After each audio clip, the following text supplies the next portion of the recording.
Uh,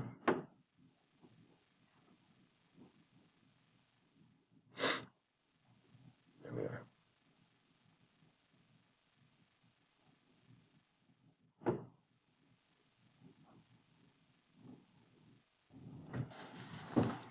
Good morning, everyone. Today I will give you a presentation about QuarkXpress.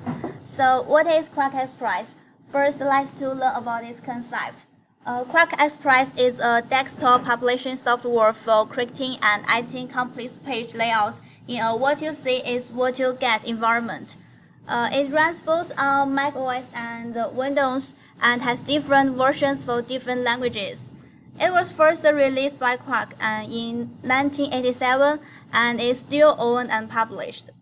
QuarkXpress used for the print and digital marketing and publishing, which can be used to create books, magazines, promo flyers, and graphic advertisements, just like Adobe InDesign. So today, I will give you a basic tutorial for the beginners. I divide this section into three parts. First is create section. The second one is how to operate this window, and the last one is 3 important things to know to use this software. Let's go. First one is create section. When you want to create a new document or layout, you open this window and choose the project. Here is the project. Can't see. And you can also go to File and choose New Project. Then, in the New Project window, here on the left side, you can see size, width, height. So in this window, you can choose the size, orientation, and margin of the layout. You can also choose the kind of the layout. The kind means if you want to print later, you choose print. And if you want to create the ebook app, you choose ebook format. Then go to OK. Now is the second part, how to operate this window. Now the new document will be open in this window, and in this window you can enlarge, close, or minimize. This new page has some blue gas. This blue gas, inside this blue gas is a safe zone, which means in this area it will be print, and outside this it doesn't be print. And if you want to check your page fast, you can hold Alt down and drag to move your page inside, and hold Control down and use your mouse while you can zoom in and out fast. The third part is 3 main important things to know to use this software. Usually we design an article, we need to draw shapes, manage image, and manage text. So first, draw shapes. In this part, you must need 2 tools. The one is tools window and the other is colors window. They both on the left top of the corner. And the tools window is where you can draw many shapes, and the colors window is where you can fill in many colors. Just like these 2 pictures shows. The first one is tools window and second one is colors window. Then is picture content tool. Our article does not have only the text, also need a picture to express it. So when you want to insert a picture, you need first to create an area detected for the filter image. You should press Ctrl and E to open the import window and choose the image you want. It is the second picture. You can choose the picture you want. And if the picture is too bigger than the space detected, you can use a round point to set the size of the inner image. And the third part is text content tool. This part I think is very easy, just like what we do in the PowerPoint. You should click and drag to create a text content frame. And if your text is too big or your paragraph is too long, you can click the right small square in the corner and improve. Then is the text linking tool. I think this is important because usually our article has not only one paragraph. And if you want to link different paragraphs, you need this linking tool. It is very professional tool to link the text. And when you want to link the text, you need at least select 2 content frames. Then you can link them just like The second picture should. This is full text and a link zone. And at last is save. Never forget to save. You can go to File and choose Save or Save As. Now is e-post. I give 4 e-posts here. The first one is 8-minute magazine challenge, and the second one is importing from Microsoft Word. The third one is typography, and the last one is front-end kerning. I only choose the first one to give a brief introduction. The 8-minute challenge. It was a show that Martin Turner did to show us how to design a magazine in only 8 minutes. And this challenge shows us the efficiency and the power of this software, which can be used as a master tool. On the right side is the result of this challenge. As you can see, in only 8 minutes and create all these things. I think it is amazing. The last part is question and answer part. I want you to use your phone or computer and search Kahoot 8 and let's play a game together.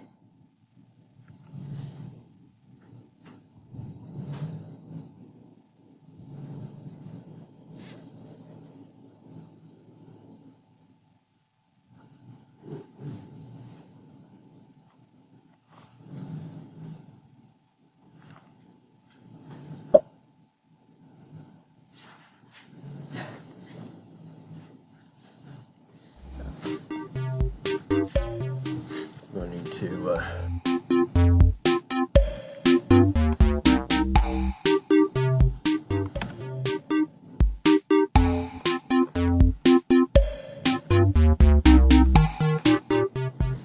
please use your phone or computer and search Kahoot.it, Kahoot.it, and this number.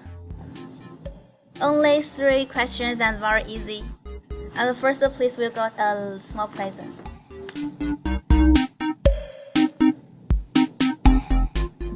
I saw 3 players. Oh, 4.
Is there anyone want to join in?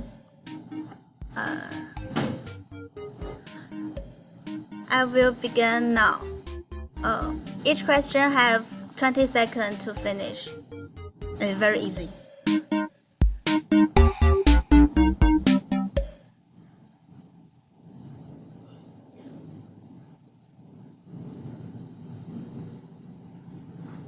First question. QuarkXpress is the world's most widely used English-only layout design software. Is it true or false?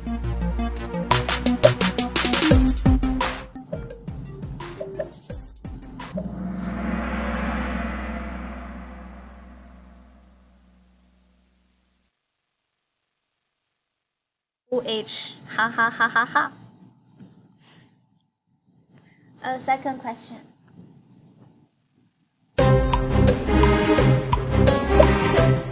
This page has some blue lines, and what's their use?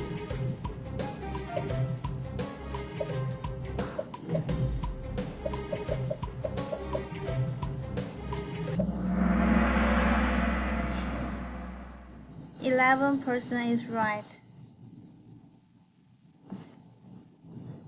CYW.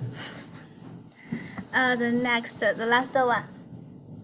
When you use text linking tool, you should add less like how much content frames.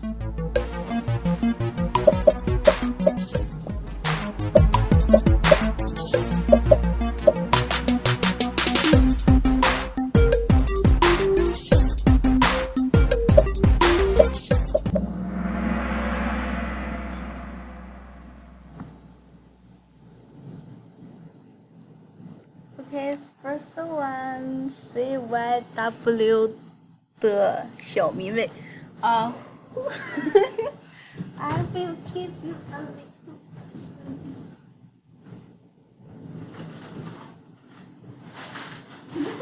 Congratulations. Thank you.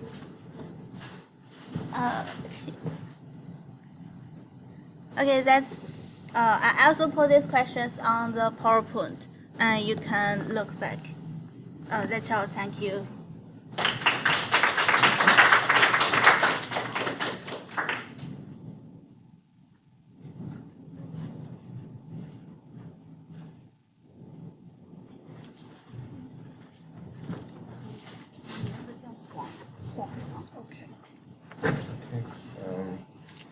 You need me to download yours also?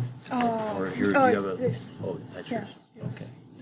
Let's get rid of this one.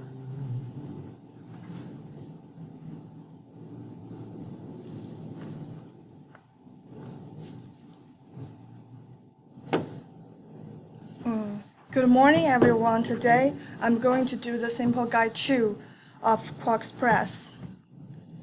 The content is 3 usage of QuarkXpress. The first is setting the preferences. The second is prepare pictures for print. The third is style sheets. Let's go first. Part 1, setting the preferences. Firstly, open up QuarkXpress and click the button in the upper left corner, just the name of it. Then choose Preferences. Once you opened it, the menu will show up and there are many setting options for you to choose. And the Preferences has 3 main parts of it. The first is Application. It includes display, color theme, key shortcuts, input settings, font fallback, open and save, extensions manager, sharing, fonts, job jackets, notes, PDF, red line, spell check, tables, fraction and price, index, East Asian. The second is project, the main content is general, and the third one is print layout, includes general, measurement, paragraph, character, and tools. Because we don't have enough time to go through all of them today, so I've chosen 4 of it to give them a simple introduction. The first one is display. Use the display pane of the Preferences dialog box to specify the how tagged image file format files display on screen for all projects. To set the color, choose the color theme beneath it. Use the drop-down list to specify the color depths of screen previews created for color TIFFs when they are imported. And choose a profile that corresponds to your monitor from the Monitor Profile drop-down menu, or choose Automatic. Profiles can be placed in the Profiles folder in the QuarkXpress Severe Application folder. The second one is key shortcuts. Use the key shortcuts pane of the Preferences dialog box to change the hotkeys for pretty much every function. There's a table menu, as you can see from the screenshots in this slide, and it just works like Excel. And for example, after you formed up a table, you can choose the combine cells to merge cell and get the shape you want. The third is fonts. Use the font pane of Preferences dialog box to specify the following preferences. In the font mapping area, to specific default replacement fonts, check specific default replacement font and choose options from the Roman and the East Asian drop-down menu. The fourth is PDF. Use the PDF pane of the Preferences dialog box to set preferences for rendering in PDF format.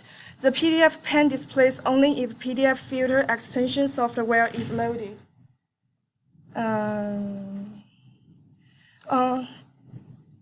Use the PDF workflow area to set a location for PDF files. Click PDF Direct to generate PDF output in the browser. This is a default option.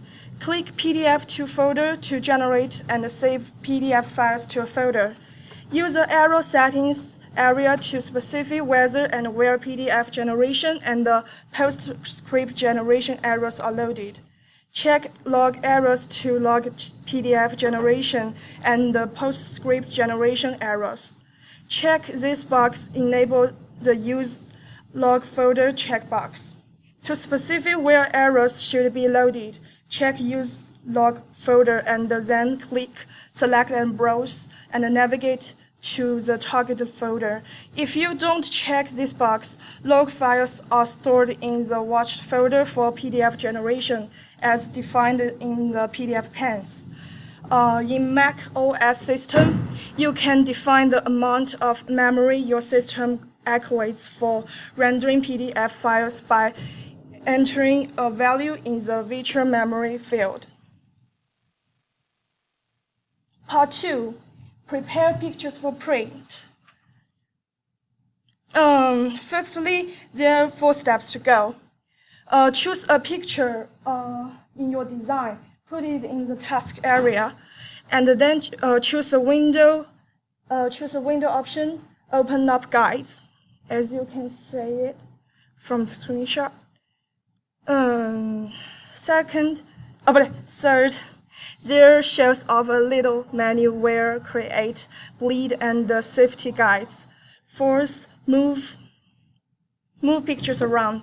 To get the ideal shape, click right button to export the menu bar and choose Fit Box to Picture. Then check the output sharpening option. There's a comparison of with output sharpening and without output sharpening. As you can refer, the image with output sharpening is a little fuzzy, and the one without output sharpening is more clear. So when pictures without output sharpening, it will look better in print.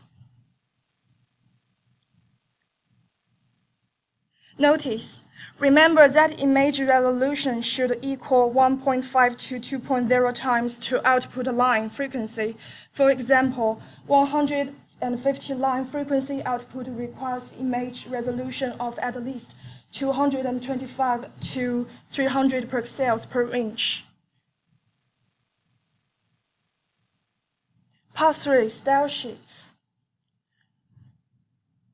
The Style Sheets command displays the default Style Sheets dialog box, which lets you create and manage paragraph and character style sheets. The first, creating and editing character style sheets. To create a character style sheet, choose character from the New drop-down button. The Edit Character Style Sheet dialog box displays. Use the controls in the dialog box to configure the attributes of the style sheet. First, configure the controls in the General tab. The name line. Enter a name in this field, or the application will use the default new style sheet name. Then the keyboard equivalent line. To define a keyboard command for the style sheet, enter one in the keyboard equivalent field. Then based on line. To base the attributes of a new style sheet on an existing one, choose a style sheet from the Based on drop-down menu. Next, choose character attributes from the lower section of the Edit Character Style Sheet dialog box. When you're done, click OK.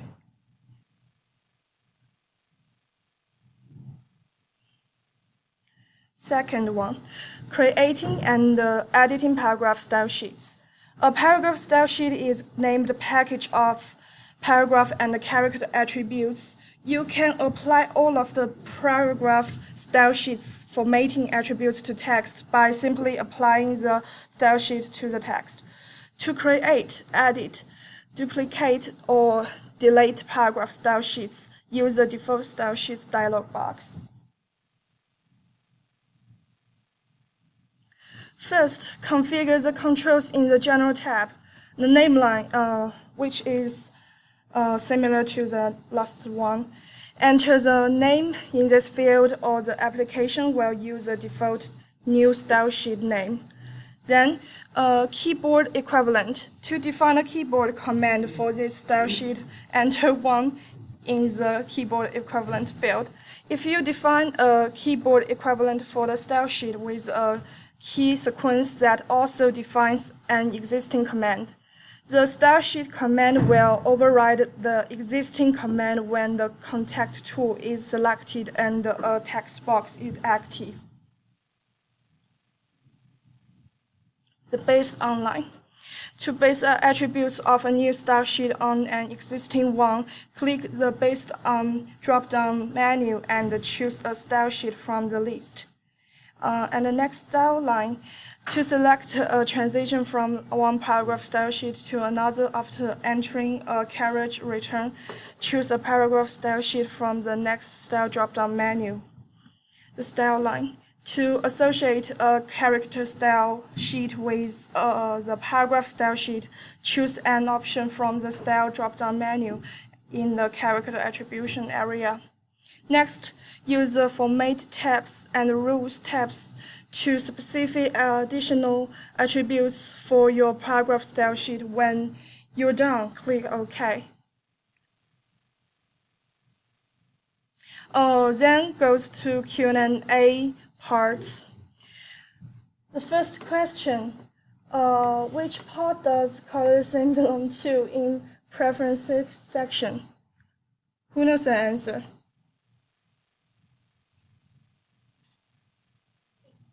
Okay, correct. Thank you. The answer is application. A second two, without output sharpening, pictures will look better in print. Who knows the question? True. No, it's false. Yeah. This is a reference of my presentation today, and thank you.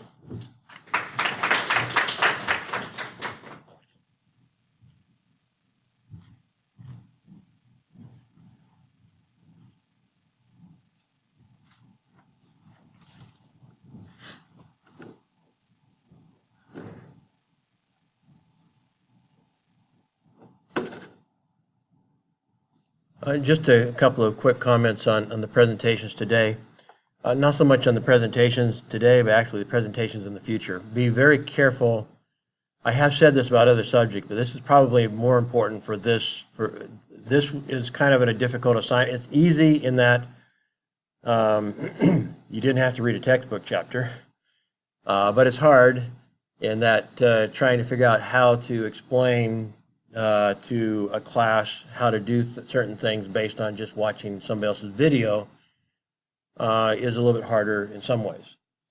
How do you illustrate it adequately so people understand it? And one of the problems I think in both the presentations today is that they were not discriminating enough in what they chose to teach us. You need to, in this particularly, I kind of randomly assign you some videos to watch, and maybe I should have. Well, I wish I'd had time. As you may know, I was at my mom's funeral right until like the day before classes started, so I didn't have a lot of time to prepare for this semester. It was a very odd break for me. And we also didn't have Quark until yesterday or whenever. So we had lots of problems that all of you had. And so that's one of the biggest problems is you didn't even have access to Quark. And so I understand that. And so I'm not going to, downgrade the presenters today real badly because I know they were working under a handicap. But for those who are preparing for next week, try to figure out a little better what really is of interest and what is useful to the students in the class. Probably setting up the preferences, probably not. I didn't see there very much that would be of interest to the average person in class, for example. And so even though you spent some time watching the video, you don't have to share everything that you watched in the video. You have to be somewhat discriminating in, okay, what out of all these videos I've watched, what is really important to the students? Then really focus on that and make sure you've illustrated it well enough that they know how to actually do it now. That they could actually, in fact, you might even suggest, turn on Quark. We actually have Quark on these computers, by the way. We're supposed to. I see some open. So you could actually have them go through it with you. Okay, so if you go, up here, there were some other ways that I think I can't remember if in every tutorial I suggested that you might even want to use some pieces of video to demonstrate certain things. But you could have actually, maybe ask people, of course, again, you might not have even known if we're going to have Quark in the computers today, because I wasn't sure. But even if you had to do it with screen captures, a little more time trying to show less. And that's actually true with all of your presentations, not just these about Quark. But again, you're better off covering less material and doing it better than covering more material and not doing it well. That's true for all of you. All of you. I would rather have you cover less material and do it really well than to cover more material and do it badly. So make sure that when you present that you're covering something, cover the most important stuff and cover it well enough that people can actually make use of it, that it's actually meaningful to them. If you don't cover it well enough for it to be meaningful to the average person, then there's no point you doing the presentation. How well you did the PowerPoints, how eloquent you were in speaking, does relate a little bit to whether or not you've chosen good material to present. But even if you're very eloquent, and if you've done a magnificent job in your PowerPoint, and you've taught something that is of no interest to people, that doesn't do much good. Or if you teach it so shallowly that they didn't get anything out of it, they cannot apply that information, it doesn't do anybody any good. So I would say that probably in these two presentations, you could have covered half as much material and covered it more precisely, slide by slide. This is what we're doing, this is what we're talking about, even with screen captures. Now, ideally for those next week, we now have Quark. You can do some of your own screen captures if necessary, turn on Quark and actually capture the screen of you using Quark so you can capture exactly what you want to capture. Again, the people presenting today were under a great handicap, and so I understand that, but just trying to warn those in the future. In general, cover less material, but cover it very well. Make sure it's stuff that's important to people, and that it's used. When you're done, they are actually able to use the principles that you've taught them. That's the only reason it's of any value. If it's not of interest and not of use, if they can't use it when you're done, then there's no point teaching it. So I would rather have you, again, cover less material, everybody, not just those doing this stuff related to Quark. Cover less material, do it better, make sure that it's usable and of interest. And that then makes it something that will get the maximum grade. So again, my apologies that we have not had Quark loaded sooner and that we have not been able to accommodate those that had the presentations today better. That's an IT problem and a purchasing problem. We had this all, it only took them like, a couple of days to actually download it. Now it's taken them a couple of days to figure out how to load it into the computers. And they've taken, over a month to do it because they just didn't get around to it. And they didn't start soon enough. And they didn't take it seriously enough from my perspective, from a professor's perspective. I'm sure they also have other things they have to do and they have reasons why they didn't get to it. nonetheless, they didn't get to it. And so here we are in week 6 and just barely getting our software. So so my apologies to the presenters that we as a university were not set up properly to handle this. And so I will grade accordingly. I'll grade with some mercy because you really didn't have ideal circumstances. But for everybody, again, I wanted to make those comments not to embarrass the people who presented today, but in general, for everybody to remember, again, I'd rather have you cover less, make sure that you're covering what's of interest, and that when we're done, we can use what you've taught us. And hopefully you have all the tools to do that. And if anybody needs some help, for example, I suggested, I don't know if I suggested in this tutorial or I don't know which. One problem with having tutorials without everybody in them is I can't always remember what exactly I told to everybody. But I did mention, I know, these two softwares that are very handy. The Earth View, of course, enhances your ability to capture, to do screen captures, including captures off of videos.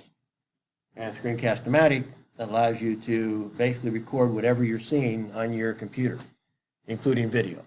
So you can actually copy a video while you're watching it, and you can copy it using ScreencastOMatic. It has a really good editor, a really easy editor to use. They have videos to show you how to use the editor, but they're fairly intuitive. Once you see they have a kind of a toolbar, and you can guess at what the tools do. They kind of give you instructions on how to use it. So if you need to do a small video of your own to use within your presentation, ScreencastOMatic for our purposes is adequate and is very adaptable to lots of scenarios, lots of situations, including there is better software for actually downloading YouTube videos, for example. This is not the best way to download a YouTube video. There are other freewares that you can do that with. And once you have it, then you can use different video editing tools to better edit than necessarily with ScreencastOMatic. But actually, ScreencastOMatic, one of the things you can do that I have done is it allows you, once you start a video, and all it can be is just like your title page. Create a title page, start your video, and then pause it, and then you can insert a pre-recorded video into it. So you could actually insert into it a YouTube video. So you can just put your title page in, insert a YouTube video, and then edit that video within very easy to use editing software, video software built into ScreencastOMatic. And also put other slides if you want to insert another slide for some reason and you can do a narrative to it or not do a narrative. It can be without narration or it can be with narration, however you want to do it. So anyway, it is quite handy in lots of things. Obviously, this is how I'm recording all of our classes, is using ScreencastOMatic. And it does have a freeware that's 15 minutes long. You can do at least up to 15 minutes with a free version, and if you get the full version, it's only $15 a year, which is not very much money either. So anyway, it's a very useful tool. Okay, well, we're past time, and we are going to have this lab open. If anybody wants to come in and play with it, with the equipment or whatever, we'll have it today. We're going to have it open from noon until my 6 o'clock class. So it'll be open 6 hours today, and we haven't really set up a regular schedule yet. I'm thinking that we might have it open from, we'll probably not try to start it this week, but other than today being open all afternoon, I need to talk to some other people. But it'll probably, at least starting next week, it'll probably be open from like, I think we decided from noon until 4, something like that, every day. We want to have consistent hours so you know when you can come. And so I think you can count on, I'll announce it later specifically, but what we're thinking of is like noon until 4. A lot of people have a break during their lunchtime, so they could run over here if they needed to do something.